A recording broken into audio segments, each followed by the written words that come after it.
Je vous souhaite la bienvenue sur notre page. En ce jour spécial, nous allons faire un exercice portant sur le cours de l'oscillation mécanique pour bien vous aider à assimiler cette notion dans vos différentes localités pour mieux vous préparer aussi pour vos différents examens.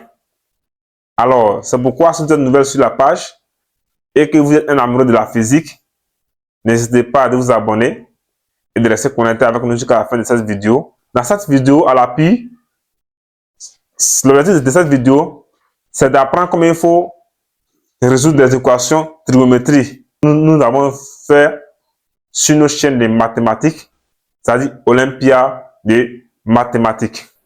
Donc, si vous êtes nouvelle sur la page, tout ce qui va se passer dans cette vidéo, c'est plutôt un exemple de la notion que nous avons vue en mathématiques concernant les équations trigonométriques dont nous pouvons faire face aussi en oscillation mécanique. Alors, mesdames et messieurs, un mobile est animé d'un mouvement rectiligne sinusoïdal d'amplitude maximale, grand X indice M, égale à 15 cm et de période T égale à 2 secondes. À l'instant T égale à 0, le mobile est à sa position d'élongation maximale. Alors, qu'est-ce que cela veut dire et pourquoi, quelle est l'importance de connaître la position de notre mobile à l'instant T égale à 0? 1. Écrire l'équation horaire du mouvement. En deuxième question, nous allons calculer l'élongation, la vitesse et l'accélération de notre mobile à l'instant T égale à 0,5 secondes, que nous pouvons aussi écrire 1 demi-seconde. Dans la toute troisième question, il dit à quel instant le mobile passe-t-il pour la première fois au point d'abscisse X égale à moins 5,7 cm. Une fois que nous avons déterminé cet instant, les questions qui nous sont posées, on nous de calculer la vitesse du mobile et son accélération à cet instant. Toutefois, chers apprenants, nous allons passer donc à la résolution de l'exercice en répondant question après question. Équation horaire du mouvement. Alors, pour déterminer l'équation horaire du mouvement, chers apprenants, nous dit que notre mobile ici en question effectue un mouvement rectiligne sinusoïdal.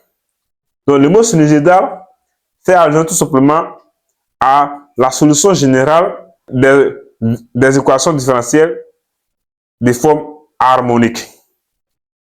Donc, c'est pourquoi ces différentes équations différentielles de type harmonique ont une solution générale de la forme X en fonction du temps T qui est égal à quoi? À X M, c'est-à-dire la valeur maximale, l'amplitude maximale, par le cosinus oméga 0 T plus phi. Avec le XM, l'élongation maximale, oméga 0, la pulsation propre des oscillations, et phi, la phase à l'origine. Et oméga 0t plus phi représente la phase à un instant t quelconque. On revient à déterminer les valeurs numériques de oméga 0, de phi et de l'élongation XM. Alors, Dieu merci, nous connaissons tout simplement l'élongation maximale XM. Il reste tout simplement à déterminer oméga 0 et phi. Mais comment?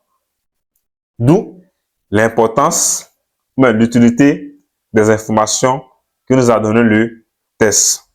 Si apprenant, pour déterminer donc oméga 0, nous savons très bien que entre la période des oscillations et la pulsation oméga 0 des oscillations, ces deux notions sont reliées par, ou sont proportionnelles entre elles, par un coefficient de proportionnalité appelé 2π.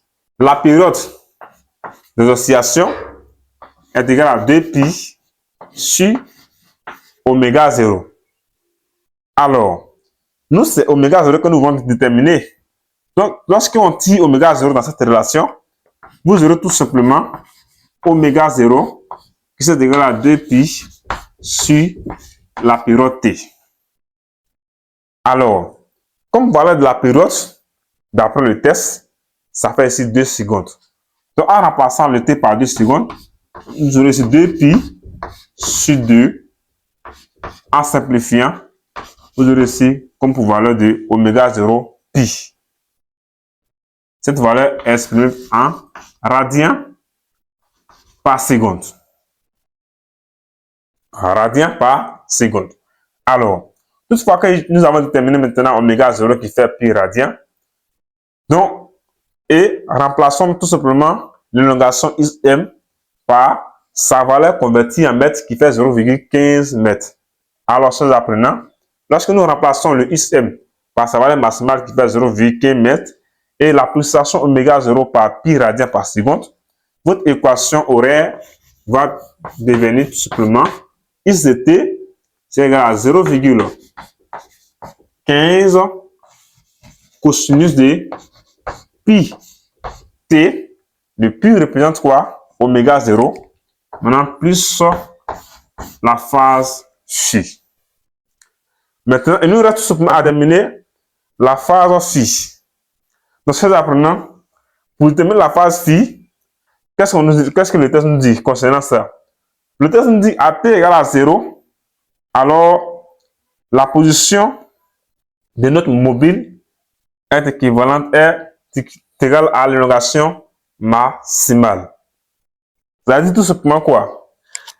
À t égale à 0. D'abord, lorsque vous remplacez le t par 0 dans cette expression, vous aurez quoi? Vous aurez x de t égale à 0. C'est égal à quoi? À 0,15. Lorsque vous remplacez le t par 0 dans cette équation, c'est-à-dire le t ici par 0, vous aurez cosinus de pi fois 0, ça fait 0. Donc, il ne va rester seulement que phi. Donc, vous aurez tout simplement cosinus de phi. Or, d'après le test nous dit que à t égale à 0, la position maximale est égale à l'élongation maximale qui fait grand SM aussi, qui est égal à grand SM, il fait 0,15 mètres. Alors, chers apprenants, ce qui veut donc dire que nous aurons tout simplement à t égale à 0, 0,15 cosinus de phi, c'est égal à 0,15 également. Alors, en simplifiant des parts et d'autres par 0,15, vous aurez tout simplement cosinus de phi qui serait égal à 1. Alors, le cosinus de phi égale à 1. D'où la nécessité de la maîtrise des équations trigonométriques. Phi. Pour déterminer le phi, quelle question dois-je me poser en tant que physicien? Tu vas me poser quoi? Quel est donc l'angle qui a pour cosinus égal à 1? L'angle dont le cosinus égal à 1 n'est rien d'autre que 0 degré ou bien 0 radian. Donc, comme le cosinus de 0 égale à 1, ce qui veut tout simplement dire que notre phi ici, la phase à l'origine de date, à t égale à 0, est égale à 0. C'est apprenant si le phi égale à 0 et que oméga 0 égale à pi et que l'élongation maximale égale à 0,15 mètres, alors nous aurons donc tout simplement comme équation horaire de notre équation ça va être 0,15 cosinus de pi fois t. Pourquoi je ne me suis pas intéressé au phi? Parce que le phi est égal à 0. Donc, un nombre plus 0, ça reste le nombre lui-même. Donc, ça ne change rien à la fonction. Donc, voilà donc l'équation vraie du mouvement de notre point mobile. On va donc passer à la deuxième question. Dans la question 2, il est dit de calculer l'élongation, la vitesse et l'accélération à l'instant t égal à 0,5 secondes. Calculer l'élongation, c'est-à-dire la valeur de la position, la vitesse aussi, et de son accélération à l'instant t égal à 0,5 secondes, qui fait aussi 1 demi-seconde. Alors, comment on va faire? Pour ce faire, sous-apprenant, qu'est-ce que nous allons faire? Nous connaissons d'abord l'équation ou l'expression de l'élongation is de t à un instant t quelconque qui fait 0,15 cosinus oméga et cosinus de pi t. La seule variable dans cette expression, c'est le temps t. Alors, pour ce faire, il faut d'abord déterminer l'expression de la vitesse en fonction du temps t et aussi l'expression de l'accélération en fonction du temps t. Puis après, faire la déduction en remplaçant le temps t par 1 demi ou bien 0,5 secondes. Donc, on va donc d'abord déterminer la vitesse et l'accélération. Vitesse v. Par définition, nous savons très bien que la vitesse en fonction du temps t, ça fait la dérivée de la position par rapport au temps t. Donc, pour ce faire, en dérivant cette expression par rapport au temps t, la vitesse va devenir quoi? Je dérive la position par rapport au temps t, j'aurai quoi? Comme la dérivée de cosinus, ça fait moins sinus. Donc, je mets d'abord le moins ici et je fais 0,15 et le pi ici va sortir pi sinus de pi t. Alors, bon, cette dérivation n'est pas du tout nouvelle. Donc, la vitesse ici, ça va être moins 0,15 pi fois sinus de pi t. Maintenant, je vais donc chercher à déterminer maintenant l'accélération. L'accélération a de t, qui est elle aussi par définition la dérivée de la vitesse en fonction du temps t par rapport au temps. Alors, je vais donc essayer de dériver cette expression encore de la vitesse en fonction du temps t pour avoir l'accélération. Donc, ce qui veut dire que l'accélération de mon mobile en fonction du temps t ici, ça fait quoi? Lorsque je dérive cette expression, je garde le moins. La dérivée de sinus ici, c'est plus cosinus. Alors, c'est seulement que le pi qui va sortir à nouveau pour venir multiplier cette constante. Je vais ici 0,15 et un pi qui est ici, fois le pi, ça fait ici pi carré, fois le cosinus de l'angle pi t. Chers apprenants. Autrement dit aussi, vous allez retomber sur pi carré moins pi carré fois is de t, l'élongation, c'est-à-dire l'accélération. Alors, pour ce faire, chers apprenants, nous allons maintenant remplacer le t par 0,5 ou même par 1 demi pour trouver les valeurs de l'élongation, la vitesse et l'accélération à l'instant t. Donc, on va maintenant répondre à cette valeur, à cette question.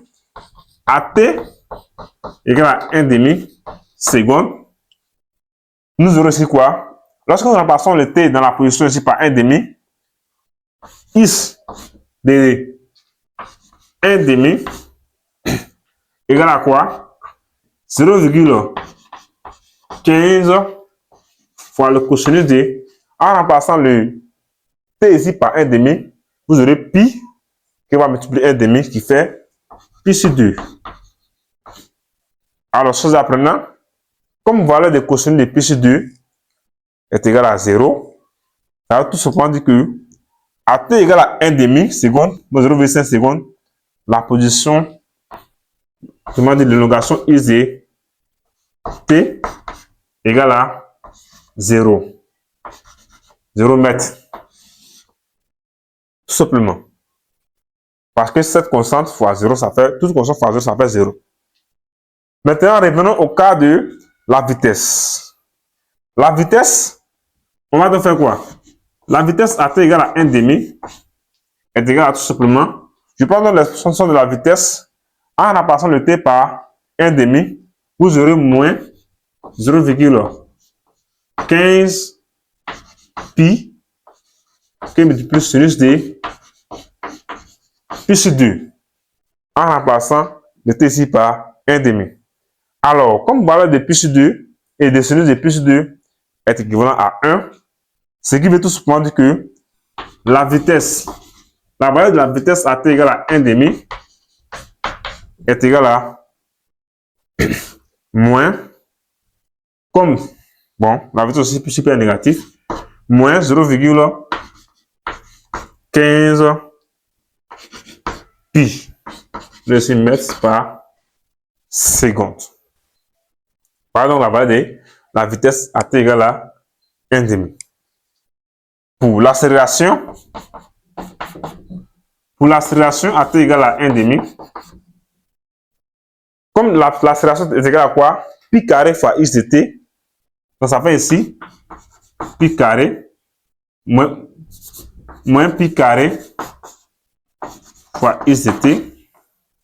Donc l'accélération à t égale à 1 demi est égale à moins pi carré fois x à t égale à 1 demi. Or, x à t égale à 1 demi égale à 0. Donc comme x à t égale à 1 demi égale à 0, et que l'accélération en fonction de temps t égale à moins pi carré fois x de t, c'est qu'ils ont dit que l'accélération à t égale à 1 demi est égale à 0 mètres seconde moins 2. Tout simplement. Alors, chers apprenants, voilà donc comment il fallait répondre à la deuxième question de notre exercice. Nous allons passer à la troisième question. Nous allons donc évaluer maintenant la troisième question de notre exercice.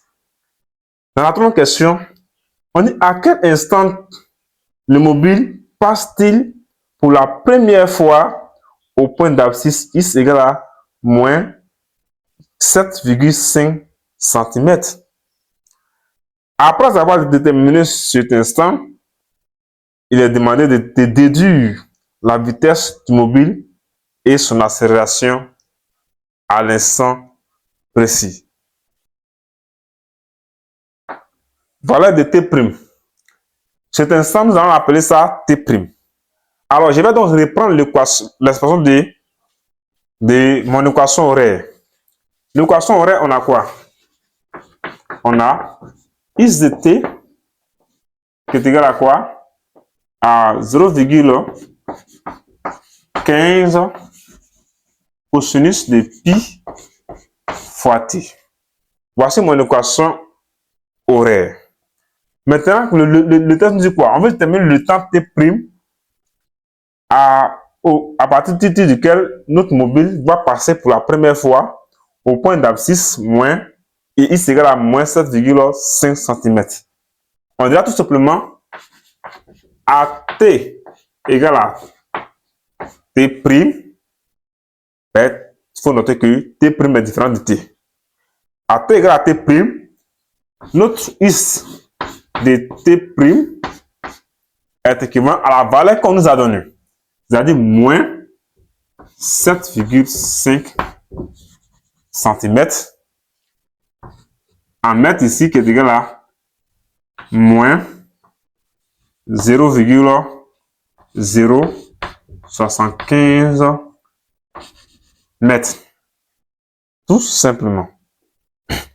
Alors, chers apprenants, pour ce faire, qu'est-ce que je vais faire? C'est-à-dire x de t', c'est égal à moins 0,075 mètres. Or, On va donc déterminer x de t' par identification avec t. Mon x de t' revient tout simplement à remplacer tout ce qui est t dans l'expression de x de t par t'. C'est-à-dire, j'aurai 0,15 cosinus de pi fois t' à déterminer, qui est égal à moins 0,075. Donc, je vais donc tirer cette expression. Lorsque je tire le cosinus de pi fois t', vous aurez ici, ça va ici moins 0,075 divisé par 0,15, tout simplement. Alors, que me vaut donc cette valeur? À l'aide de votre calculatrice scientifique, sous forme de puissance de 10, je sais très bien que ça me fait 75 fois 10 puissance moins 3. Et 75 fois 10 puissance moins 3 divisé par 15 10 puissance moins 2. Alors, 10 puissance moins 3 moins 2, ça va rester tout simplement quoi? Pour le cosinus de pi fois t', comme expression simplifiée, il y a un moins ici, je laisse moins 75 10 puissance moins 1 qui fait 7,5 divisé par 15. Il y a une puissance moins 2 qui vont se simplifier. Alors, vous avez donc cette égalité.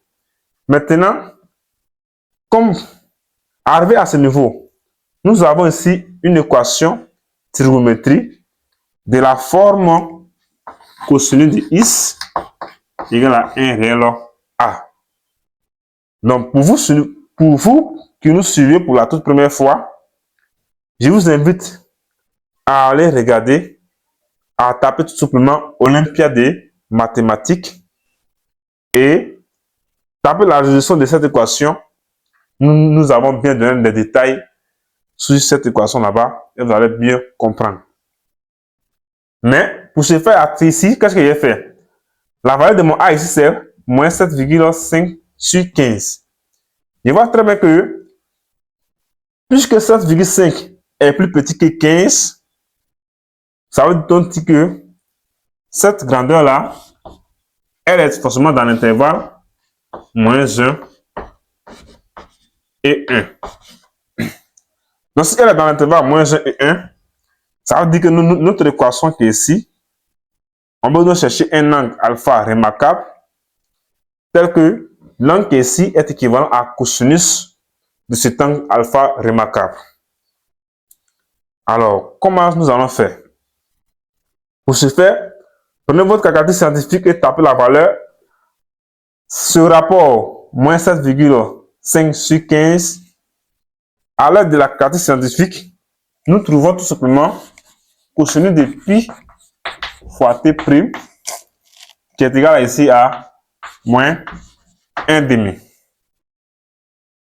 C'est égal à moins 1,5.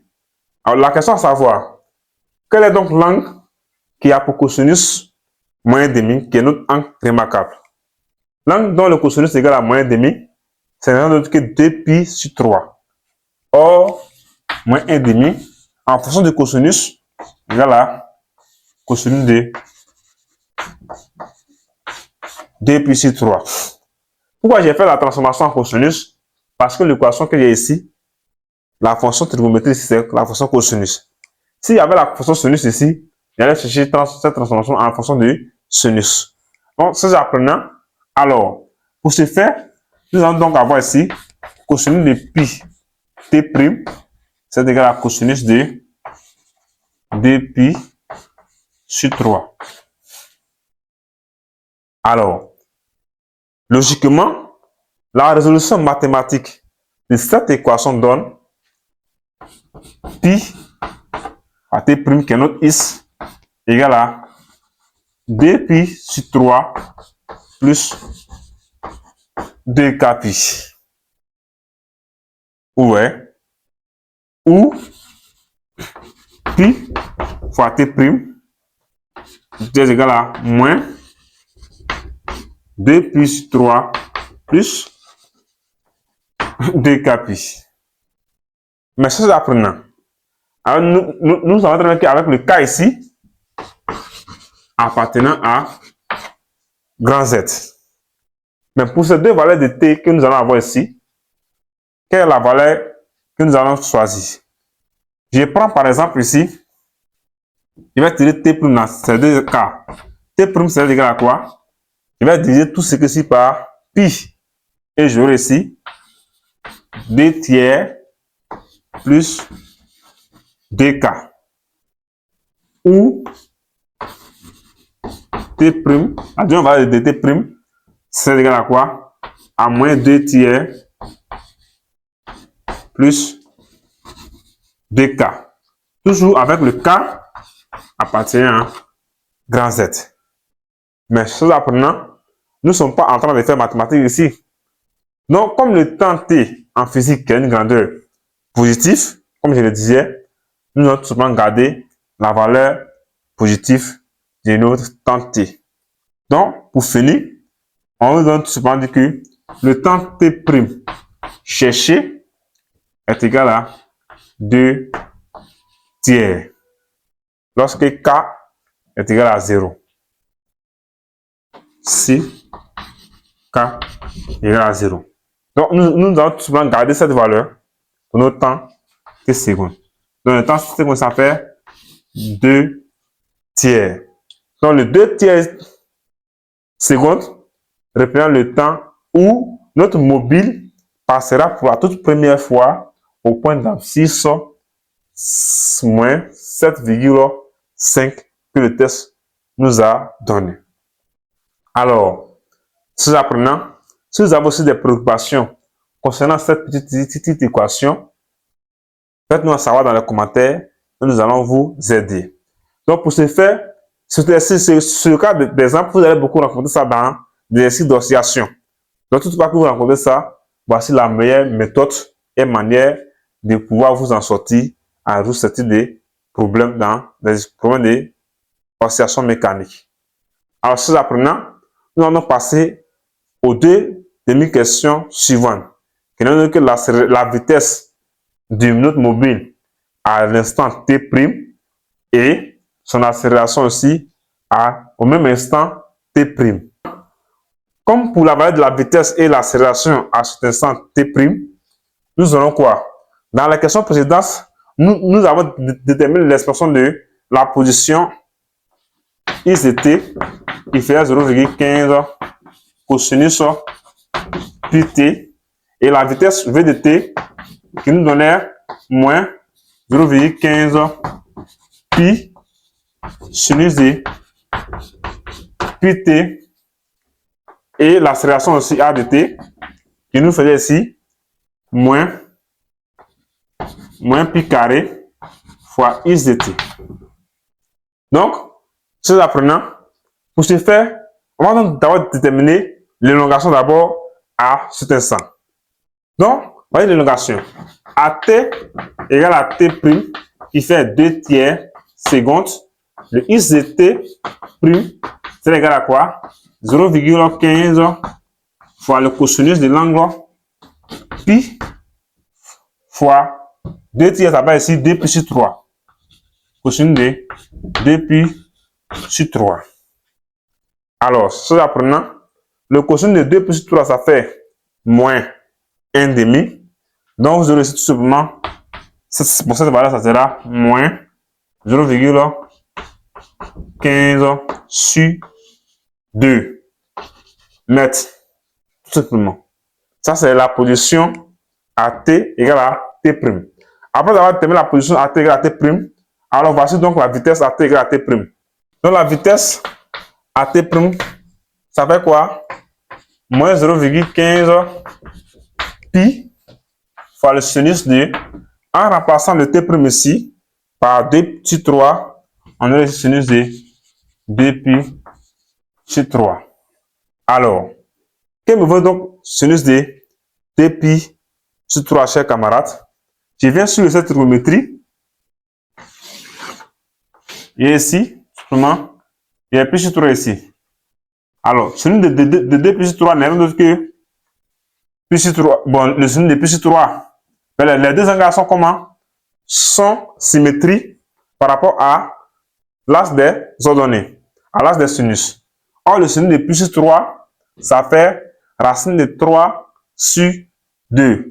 Donc, ça veut souvent dire que la vitesse, ça va quoi? Moins 0,15 pi fois racine de 3 sur 2.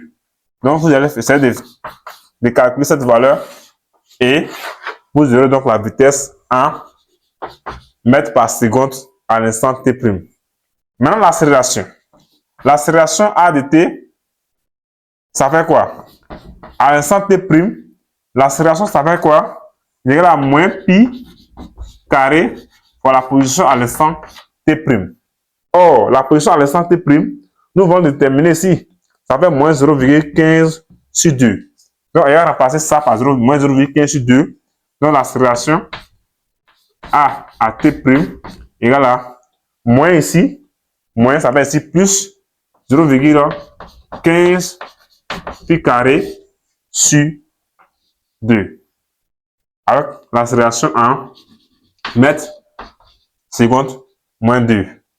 Donc, chers apprenants, voilà donc la valeur de l'accélération, la vitesse et aussi la position au nouvel instant t qui est égal à t' qui fait 2 sur 3 secondes. Alors, si vous avez aimé la vidéo, n'oubliez pas de vous abonner afin de ne pas rater notre prochaine vidéo qui va venir sur le champ magnétique.